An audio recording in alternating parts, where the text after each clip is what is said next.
Ito ang katuray. Nanguha tayo ngayon.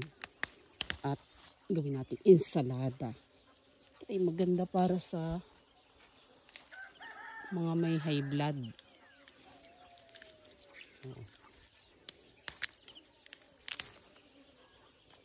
Maraming bees. Inaano nila yung bulaklak.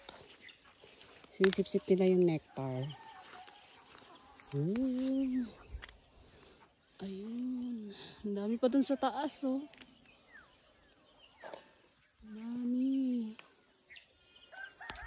Araw-araw siya ganyan. Marami siyang bulaklak. Kunin lang na namin yung bumubukang. Ayan, dun pa sa kabila. Ang dami. Nga tayo.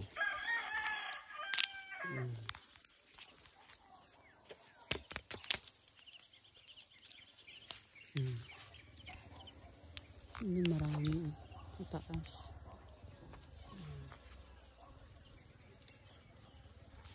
Ito na agad na nakuha namin.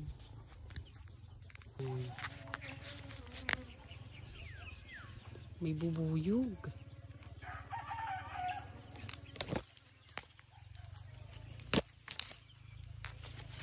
Ito bata pa. Yan. Kunin ko lahat yan.